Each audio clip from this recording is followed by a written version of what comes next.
ಆಡ್ತಿರುವಂತದ್ದಿದೆ. ಶಾಹಿನ ಭಾಗದಲ್ಲಿ ನಿಂತ್ಕೊಂಡು ಇದಕ್ಕೆ ಸಮಸ್ಯೆ ನಿರ್ಮಾಣ ಮಾಡಿದವರು ಯಾರು, ಇದಕ್ಕೆ ಬೆಂಬಲವಾಗಿ ನಿಂತವ್ರು ಯಾರು, ಯಾವ ರೀತಿ ಸಮಸ್ಯೆನ ಇಡೀ ದೇಶ ವ್ಯಾಪ್ತಿಯಲ್ಲಿ ನಿರ್ಮಾಣ ಮಾಡಿದ್ದೀರಾ, ಇದೆಲ್ಲ ಗೊತ್ತಿರೋದು. ಆದರೂ ಇವತ್ತು ಎಸ್ಐಆರ್ ನಲ್ಲೂ ಈ ಕ್ರಮ ವಹಿಸುವಂತದ್ದಾಗ್ತಿದೆ. ಎಸ್ಐಆರ್ ಮೂಲಕನೂ ಈ ಐಡೆಂಟಿಟಿ ನೀವು ಹೇಳಿದ್ರಲ್ಲ, ಆಧಾರ್ ಇಟ್ಕೊಂಡಿದ್ದಾರೆ, 56 ಐಡೆಂಟಿಟಿ ಕಾರ್ಡ್ ಇದೆ. 56 ಐಡೆಂಟಿಟಿ ಕಾರ್ಡ್ ಇದ್ರೂ ಸಹ ಇವರು ಮತದಾರ ಪಟ್ಟಿನಲ್ಲಿ ಯಾರ್ಯಾರು ಇದಾರಲ್ಲ, ಮತದಾರ ಪಟ್ಟಿಯಲ್ಲಿ ಈಗ ಕೆಲವು ರಾಜ್ಯದಲ್ಲಿ ಎಷ್ಟೆಷ್ಟು ಲಕ್ಷ ಜನ ಕೈ ಬಿಟ್ಟು ಹೋಗ್ತಿದ್ದಾರೆ ಅನ್ನೋದು ನೀವೇ ನೋಡ್ತಿದ್ದೀರಾ. ಅದೇ ದಾರಿಯಲ್ಲಿ ಕರ್ನಾಟಕ ರಾಜ್ಯದಲ್ಲೂ ಇವತ್ತು ಅದನ್ನ ಕ್ರಮವನ್ನು ವಹಿಸಿದಾಗ ಕಾಂಗ್ರೆಸ್ ಪಕ್ಷ ಸ್ವಾಗತಿಸ್ತಾ, ಇವತ್ತು ಅದನ್ನ ವಿರೋಧಿಸ್ತಾನೆ ಹೋದ್ರು.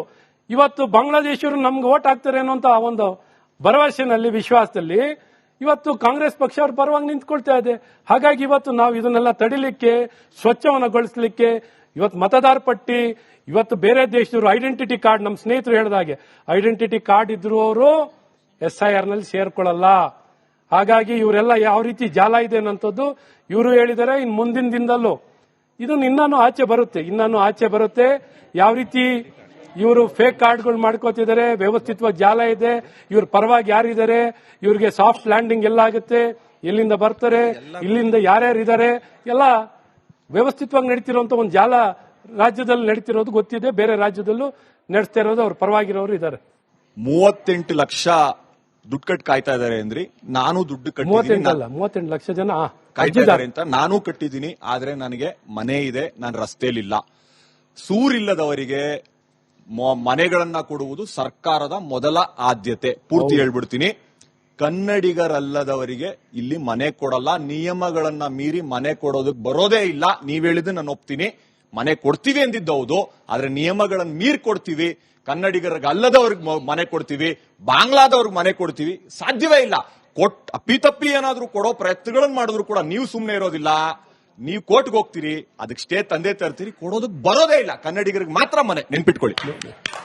ಜನವರಿ 2ನೇ ತಾರೀಕು ಕೋಗಿಲು ಲೇಔಟ್ಗೆ ಹೋಗಿ ಗುಡ್ ನ್ಯೂಸ್ ಕೊಡ್ತಿದೆ ಸರ್ಕಾರ ಅಂತ ಹೇಳಿದ ಜಮೀರ್ ಅವ್ರ ಪಾಪ ಇವ್ರು ಕಲ್ತಷ್ಟು ಕಲೀಲಿಲ್ಲ, ಅನ್ಫಾರ್ಚುನೇಟ್ಲಿ. ಈಗ ನಮ್ಮ ಭಾರತ ದೇಶವನ್ನ ಆಳ್ತಾ ಇರೋ ಬಿಜೆಪಿ ಸರ್ಕಾರ, ನರೇಂದ್ರ ಮೋದಿ ಅವರು ವಿಶ್ವಕ್ಕೆ ಗುರುಗಳು ಸರ್. ನೀವು ಕರ್ನಾಟಕದಲ್ಲಿ ನಿಂತ್ಕೊಂಡು ನುಸುಳುಕೋರರು ಬರ್ತಾ ಇದ್ರೆ, ನುಸುಳುಕೋರರು ಅಲ್ಲಿ ಮೋದಿ ಸಾಹೇಬರು ಸಹ ದೀದಿಯವರ ವಿರೋಧವಾಗಿ ಭಾಷಣ ಮಾಡಬೇಕಾದ್ರೆ ಇದೇ ಮಾತನ್ನ ಹೇಳ್ತಾರೆ. ಆಮೇಲೆ ಗೃಹ ಸಚಿವರಾದ ಅಮಿತ್ ಶಾ ಅವರು ಇದೇ ಮಾತನ್ನ ಹೇಳ್ತಾರೆ. ವಿಶ್ವ ಗುರುಗಳು ಯಾರಿಗೆ ಸರ್ ಆಗಿರೋದು ನರೇಂದ್ರ ಮೋದಿ ಅವರು? ನಮ್ಗೆ ಇದೊಂದು ಪ್ರಶ್ನೆ ಕಾಡ್ತಿದೆ ಸರ್. ದೇಶನ ಕಾಪಾಡ್ಕೊಳ್ಳಕ್ಕೆ, ದೇಶಕ್ಕೆ ಬರ್ತಾ ಇರೋ ನುಸುಳುಕೋರರನ್ನ ತಡೆಯಕ್ಕೆ ಆಗದೆ ಇರೋರು ನಾಳೆ ಪಾಕಿಸ್ತಾನದಿಂದ ಬಂದು ಗುಂಡಲ್ ರಾಕೆಟ್ ಬಿಡ್ತಾರೋ, ಬಾಂಬ್ ಹಾಕ್ತಾರೋ, ಇನ್ನು ನಮ್ಮ ದೇಶನ ಹೆಂಗ್ ಕಾಪಾಡ್ತಾರೆ ಸರ್? ಜನರನ್ನ ತಡೆಯಕ್ ಆಗ್ತಿಲ್ಲ ವಿಶ್ವಗುರುಗಳ ಕೈಯಲ್ಲಿ. ವಿಶ್ವಗುರು ಅನ್ನುವಂಥದ್ದು ಒಂದು ಮಾನವೀಯತೆಯಲ್ಲಿ ಆಧಾರದಲ್ಲಿ ಒಂದು ಒಳ್ಳೆ ಸಂಬಂಧ, ಒಂದು ಸಂಪರ್ಕ, ವಿಶ್ವದಲ್ಲಿ ವಸುದೈವ ಕುಟುಂಬಕಂ ಅನ್ನುವಂತ ಒಂದು ಕಾನ್ಸೆಪ್ಟ್ ನಲ್ಲಿ ಕೆಲಸ ಮಾಡುವಂಥದ್ದು, ಜನರನ್ನ ಕಾಪಾಡಕ್ಕೇನೆ. ಆದರೆ ಹಂಗಂತ ನಾವೇನು ಬಾಂಗ್ಲಾದೇಶಿಯರನ್ನ ನಮ್ಮ ದೇಶದ ಒಳಗಡೆ ಬರ್ಲಿಕ್ಕೆ ನಾವೇನು ಸ್ವಾಗತಿಸ್ತಿಲ್ಲ. ಅವರನ್ನ ತಡೆಗಟ್ಟಲಿಕ್ಕೆ ಇವತ್ತು ಬಹಳಷ್ಟು ಬಲವಾದ ಕ್ರಮವನ್ನು ವಹಿಸಿ ಹಲವಾರು ರೀತಿ ಕಾನೂನುಗಳನ್ನ ನಮ್ಮ ಭಾರತೀಯರು, ನಮ್ಮ ಬೇರೆ ಬೇರೆ ಮೈನಾರಿಟಿಗಳು ಆ ದೇಶದಲ್ಲಿದ್ದು ಅವರ ಒಂದು ಕಿರುಕುಳ, ಅವರ ಪರ್ಸಿಕ್ಯೂಷನ್, ಇವನ್ನೆಲ್ಲ ತಡಿಲಿಕ್ಕಾಗದೆ ಅವರು ವಲಸೆ ಬಂದಂತವರು ನಮ್ಮ ದೇಶಕ್ಕೆ. ಇವತ್ತಲ್ಲಿ ಮುಸ್ಲಿಂ ಮೆಜಾರಿಟಿ ಇರುವಂತ ದೇಶದಲ್ಲಿ ಎಷ್ಟು ಜನಸಂಖ್ಯೆ ಇದ್ರು, ಆ ದೇಶದಲ್ಲಿ ಹಿಂದೂಗಳು ಎಷ್ಟು ಜನ ಇದ್ರು, ಇವತ್ತು ಎಷ್ಟು ಪರ್ಸೆಂಟೇಜ್ ಇದ್ದಾರೆ, ಇವತ್ತು ಭಾರತದಲ್ಲಿ ಎಷ್ಟು ಪರ್ಸೆಂಟೇಜ್ ಜನ ಮುಸಲ್ಮಾನರು ಇದ್ರು, ಎಷ್ಟು ಜನ ಆಗಿದ್ದಾರೆ, ಆ ಪಾಕಿಸ್ತಾನದಲ್ಲಿ ಎಷ್ಟು ಜನ ಇದ್ರು, ಬಾಂಗ್ಲಾದೇಶದಲ್ಲಿ ಎಷ್ಟು ಜನ ಇದ್ರು, ಇವತ್ತು ಎಷ್ಟು ಪರ್ಸೆಂಟೇಜ್ ಇದ್ದಾರೆ ಅಂತ ಹೇಳಬೇಕು. ಇವತ್ತು ಅಲ್ಲಿ ಅವ್ರನ್ನ ಕಿರುಕುಳ ಕೊಡ್ತಿರೋದು, ಅವ್ರ ಜೀವ ತಗೊಳ್ತಿರೋದು, ಏನ್ ಬಹಿರಂಗವಾಗಿ ಅವರಿಗೆ ಪ್ರಾಣಾಪಾಯ ಆಗ್ತಿದ್ದಾಗ ಯಾರು ಅವ್ರ ರಕ್ಷಣೆಗೆ ಬರ್ತಿದಾರ? ಯಾರು ಒಬ್ರು ಕಾಂಗ್ರೆಸ್ ಪಕ್ಷದ ನಾಯಕರು ಮಾತಾಡ್ತಿದಾರ? ಅವರ ರಕ್ಷಣೆಗೆ ಮಾತಾಡ್ತಿದಾರ? ಯಾರು ಒಬ್ರು ಮಾತಾಡ್ತಿದಾರ? ಇವತ್ತು ಇಲ್ಲಿಗಲ್ ಮೈಗ್ರೇಷನ್ ಬಾಂಗ್ಲಾದೇಶದಿಂದ ಆಗೋದಕ್ಕಾಗ್ಲಿ, ಪಾಕಿಸ್ತಾನದಿಂದ ಆಗೋದಕ್ಕಾಗ್ಲಿ ಸಂಪೂರ್ಣವಾಗಿ ತಡೆಗಟ್ಟಲಿಕ್ಕೆ ಎಲ್ಲಾ ರೀತಿಯಾದಂತಹ ಕ್ರಮ ಭಾರತ ಸರ್ಕಾರದಿಂದ ಆಗ್ತಾ ಇದೆ. ಈ ಮುಂಚೆ ಇವರು ಬೇರೆ ಬೇರೆ ಅವಧಿಯಲ್ಲಿ ಆಗಿರುವಂತದ್ದು ಬೇರೆ ಬೇರೆ ಲೆಗಸಿ ಪ್ರಾಬ್ಲಮ್ಸ್, ನಮಗೇನು ಬೇರೆ ಬೇರೆ ಸಂದರ್ಭದಲ್ಲಿ ಲೆಗಸಿ ಪ್ರಾಬ್ಲಮ್ಸ್ಗಳನ್ನ ತಂದುಕೊಟ್ಟಿರುವಂತವ್ರು ಕಾಂಗ್ರೆಸ್ ಪಕ್ಷದವರು. ಇವತ್ತು ಇದನ್ನು ಸರಿಪಡಿಸಲಿಕ್ಕೆ ಇವತ್ತು ಸಿಎ ತರುವಂತದ್ದಾಗ್ಲಿ, ಇವತ್ತು SIR ತರುವಂತದ್ದು ಎಲ್ಲವನ್ನು ತಗೊಂಡು ಸರಿಪಡಿಸಿ ಇದನ್ನು ಐಡೆಂಟಿಫೈ ಮಾಡಲಿಕ್ಕೆ ಇವತ್ತು ಬರೀ ಆಧಾರ್ ಇದ್ಬಿಟ್ರೆ ಅವರು ನಮ್ಮ ದೇಶದವರು ಆಗಲ್ಲ. ಅದಕ್ಕೆ ಆದಂತ ಪೌರತ್ವದ ವಿಚಾರದಲ್ಲಿ ಅದರದೇ ಆದಂತಹ ದಾಖಲೆಗಳು ಇರ್ತದೆ, ಅದನ್ನ ಗಮನಿಸಿ ಕ್ರಮ ವಹಿಸುವಂತದ್ದಾಗುತ್ತೆ. ಸ್ನೇಹಿತರೆ, ನೀವು ಆತಂಕ ಪಡಬೇಡಿ. ಇಲ್ಲಿ ಕಾಂಗ್ರೆಸ್ ಸರ್ಕಾರದಿಂದ ಇಂಥ ಯಾವುದೇ ಕ್ರಮ ಕಾಂಗ್ರೆಸ್ ಸರ್ಕಾರದಿಂದ ನಾವು ಬಯಸಲಿಕ್ಕಾಗಲ್ಲ. ಇದೇನೇ ಆದ್ರೂ ಕೇಂದ್ರ ಸರ್ಕಾರದಿಂದನೇ ಮಾಡ್ಲಿಕ್ಕಾಗತ್ತೆ. ಆದ್ರೆ ಮಾಡ್ತಿರುವಂತದ್ದಿದೆ. ಶಾಹಿನ ಭಾಗದಲ್ಲಿ ನಿಂತ್ಕೊಂಡು ಇದಕ್ಕೆ ಸಮಸ್ಯೆ ನಿರ್ಮಾಣ ಮಾಡಿದವರು ಯಾರು, ಇದಕ್ಕೆ ಬೆಂಬಲವಾಗಿ ನಿಂತವ್ರು ಯಾರು, ಯಾವ ರೀತಿ ಸಮಸ್ಯೆನ ಇಡೀ ದೇಶ ವ್ಯಾಪ್ತಿಯಲ್ಲಿ ನಿರ್ಮಾಣ ಮಾಡಿದ್ದೀರಾ, ಇದೆಲ್ಲ ಗೊತ್ತಿರೋದು. ಆದ್ರೂ ಇವತ್ತು ಎಸ್ಐಆರ್ ನಲ್ಲೂ ಈ ಕ್ರಮ ವಹಿಸುವಂತದ್ದಾಗ್ತಿದೆ. ಎಸ್ಐಆರ್ ಮೂಲಕನೂ ಈ ಐಡೆಂಟಿಟಿ ನೀವು ಹೇಳಿದ್ರಲ್ಲ, ಆಧಾರ್ ಇಟ್ಕೊಂಡಿದ್ದಾರೆ, 56 ಐಡೆಂಟಿಟಿ ಕಾರ್ಡ್ ಇದೆ. 56 ಐಡೆಂಟಿಟಿ ಕಾರ್ಡ್ ಇದ್ರೂ ಸಹ ಇವರು ಮತದಾರ ಪಟ್ಟಿನಲ್ಲಿ ಯಾರ್ಯಾರು ಇದಾರಲ್ಲ, ಮತದಾರ ಪಟ್ಟಿಯಲ್ಲಿ ಈಗ ಕೆಲವು ರಾಜ್ಯದಲ್ಲಿ ಎಷ್ಟೆಷ್ಟು ಲಕ್ಷ ಜನ ಕೈ ಬಿಟ್ಟು ಹೋಗ್ತಿದ್ದಾರೆ ಅನ್ನೋದು ನೀವೇ ನೋಡ್ತಿದ್ದೀರಾ. ಅದೇ ದಾರಿಯಲ್ಲಿ ಕರ್ನಾಟಕ ರಾಜ್ಯದಲ್ಲೂ ಇವತ್ತು ಅದನ್ನ ಕ್ರಮವನ್ನು ವಹಿಸಿದಾಗ ಕಾಂಗ್ರೆಸ್ ಪಕ್ಷ ಸ್ವಾಗತಿಸ್ತಾ, ಇವತ್ತು ಅದನ್ನ ವಿರೋಧಿಸ್ತಾನೆ ಹೋದ್ರು. ಇವತ್ತು ಬಾಂಗ್ಲಾದೇಶರು ನಮ್ಗೆ ಓಟ್ ಹಾಕ್ತಾರೆ ಅನ್ನೋಂತ ಒಂದು ಭರವಸೆನಲ್ಲಿ, ವಿಶ್ವಾಸದಲ್ಲಿ ಇವತ್ತು ಕಾಂಗ್ರೆಸ್ ಪಕ್ಷ ಅವ್ರ ಪರವಾಗಿ ನಿಂತ್ಕೊಳ್ತಾ ಇದೆ. ಹಾಗಾಗಿ ಇವತ್ತು ನಾವು ಇದನ್ನೆಲ್ಲ ತಡಿಲಿಕ್ಕೆ, ಸ್ವಚ್ಛವನ್ನಗೊಳಿಸಲಿಕ್ಕೆ ಇವತ್ತು ಮತದಾರ ಪಟ್ಟಿ, ಇವತ್ತು ಬೇರೆ ದೇಶದವರು ಐಡೆಂಟಿಟಿ ಕಾರ್ಡ್, ನಮ್ಮ ಸ್ನೇಹಿತರು ಹೇಳಿದಾಗೆ ಐಡೆಂಟಿಟಿ ಕಾರ್ಡ್ ಇದ್ರು ಅವರು ಎಸ್ಐಆರ್ ನಲ್ಲಿ ಸೇರ್ಕೊಳ್ಳಲ್ಲ. ಹಾಗಾಗಿ ಇವರೆಲ್ಲ ಯಾವ ರೀತಿ ಜಾಲ ಇದೆ ಅನ್ನೋಂಥದ್ದು ಇವರು ಹೇಳಿದ್ದಾರೆ. ಇನ್ನು ಮುಂದಿನ ದಿನದಲ್ಲೂ ಇದನ್ನು ಇನ್ನೂ ಆಚೆ ಬರುತ್ತೆ. ಯಾವ ರೀತಿ ಇವರು ಫೇಕ್ ಕಾರ್ಡ್ಗಳು ಮಾಡ್ಕೋತಿದ್ದಾರೆ, ವ್ಯವಸ್ಥಿತವಾಗಿ ಜಾಲ ಇದೆ, ಇವ್ರ ಪರವಾಗಿ ಯಾರಿದ್ದಾರೆ, ಇವ್ರಿಗೆ ಸಾಫ್ಟ್ ಲ್ಯಾಂಡಿಂಗ್ ಎಲ್ಲ ಆಗುತ್ತೆ, ಎಲ್ಲಿಂದ ಬರ್ತಾರೆ, ಇಲ್ಲಿಂದ ಯಾರ್ಯಾರು ಇದ್ದಾರೆ, ಎಲ್ಲ ವ್ಯವಸ್ಥಿತವಾಗಿ ನಡೀತಿರುವಂತ ಒಂದು ಜಾಲ ರಾಜ್ಯದಲ್ಲಿ ನಡೀತಿರೋದು ಗೊತ್ತಿದೆ. ಬೇರೆ ರಾಜ್ಯದಲ್ಲೂ ನಡೆಸ್ತಾ ಇರೋದು ಅವ್ರ ಪರವಾಗಿರೋರು ಇದ್ದಾರೆ. 38 ಲಕ್ಷ ದುಡ್ಡು ಕಟ್ಟಿ ಕಾಯ್ತಾ ಇದ್ದಾರೆ ಅಂದ್ರಿ. ನಾನು ದುಡ್ಡು ಕಟ್ಟಿದ್ದೀನಿ, 38 ಲಕ್ಷ ಜನ ಕಾಯ್ತಾ ಇದ್ದಾರೆ ಅಂತ ನಾನು ಕಟ್ಟಿದ್ದೀನಿ. ಆದ್ರೆ ನನಗೆ ಮನೆ ಇದೆ, ನಾನು ರಸ್ತೆಯಲ್ಲಿಲ್ಲ.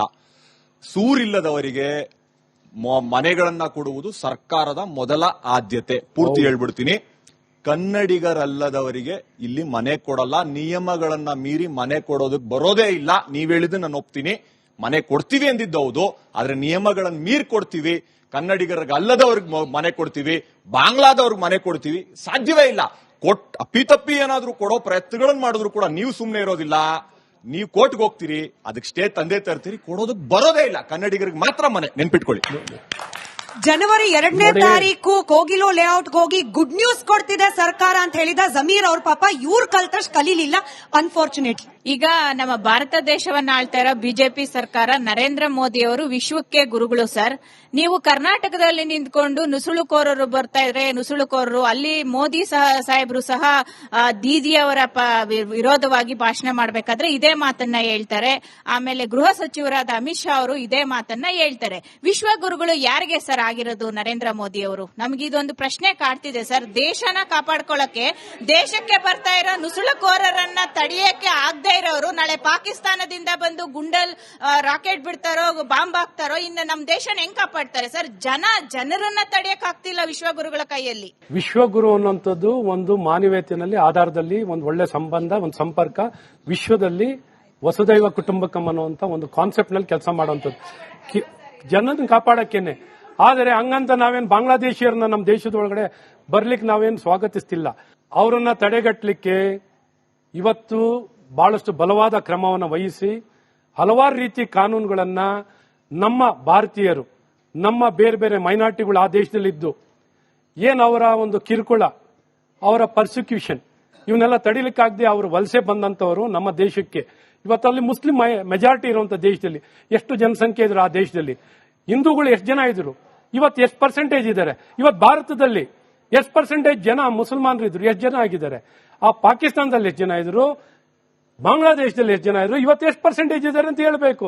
ಇವತ್ತು ಅಲ್ಲಿ ಅವ್ರನ್ನ ಕಿರುಕುಳ ಕೊಡ್ತಿರೋದು, ಅವ್ರ ಜೀವ ತಗೊಳ್ತಿರೋದು, ಏನ್ ಬಹಿರಂಗವಾಗಿ ಅವರಿಗೆ ಪ್ರಾಣಾಪಾಯ ಆಗ್ತಿದ್ದಾಗ ಯಾರು ಅವ್ರ ರಕ್ಷಣೆಗೆ ಬರ್ತಿದಾರ?